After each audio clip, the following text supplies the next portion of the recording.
Hello everyone, my name is Natalia. Welcome to my YouTube channel, and today we will be making this beautiful diamond Christmas bushman ornament.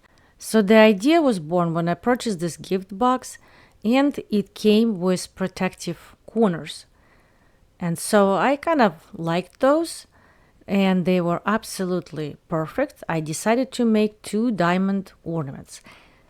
I have assembled these vintage ornaments from 1980s, the cucumber and the tomato, and the cores for these were plastic, which I had to cover with sequins by pinning. And I thought that maybe I can push pins through these plastic corners, and it worked, and I decided to create two square ornaments. I have used this silver trim, two metal alloy embellishments, red and black velvet trim, 1/2 inch wide, and I also had this silk belt from ages ago. I do not honestly remember where it came from, but I cut it off some dress. And it has this kind of frayed edge, which I like, some beads, push pins, and a double-sided tape. I started by connecting the two corners with just some Scotch tape, and I put small pieces on the top and the bottom as well to keep it secure. Before I started applying my silk ribbon, I lined each side of my box with double-sided tape.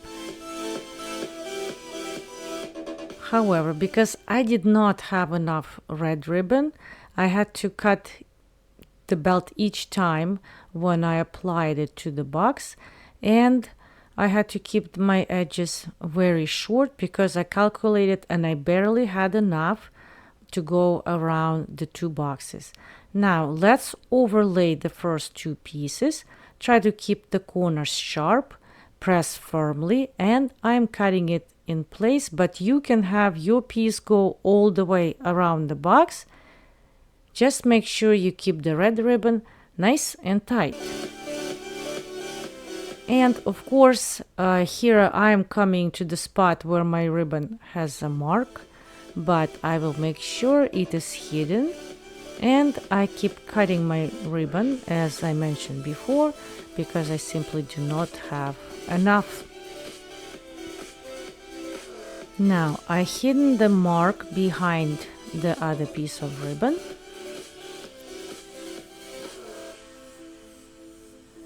I finished both sides, and this is all I have left, so good thing I calculated.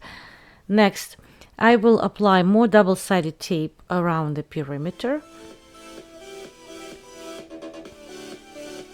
And I'm making sure the ends meet right here and on the other side as well.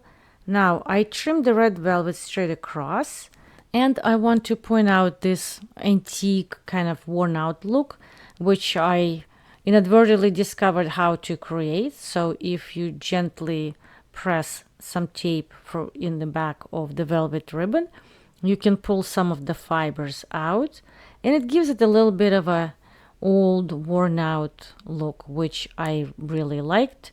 So I started antiquing my ribbon just a little bit, and make sure you don't pull all of the fibers out, so press gently. Now I will go around making sure all my silk pieces are nice and tight. Adjust if you need to, and keep the velvet ribbon tight as well as you go around the perimeter. When we come to the very end, I trim my velvet in place, and I apply just a dot of glue because this ribbon frays very easily, and I wanted to create this nice seamless look. So press gently. Now repeat on the other side. For the black trim, I just used a small piece of a double-sided tape, went around the box, cut it in place, and connected the ends. Now let's attach our metal alloy embellishments. I used at first just a few pins to secure positions, and then I tried to heat up my needles, as I read in the instructions for the tomato and the cucumber that this would be helpful to penetrate plastic. However, it did not work, so I just had to push my pins harder.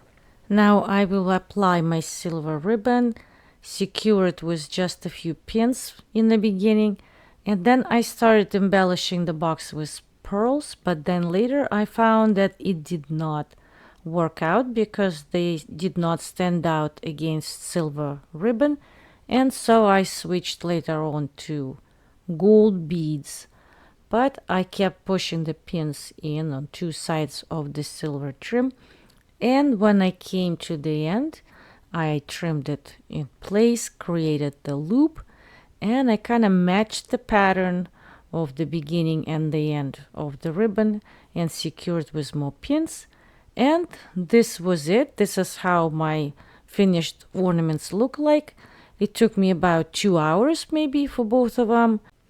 It was a fun project, so keep an eye out for unexpected items that you could use for your crafting, and I hope to see you soon on my channel. Bye bye for now.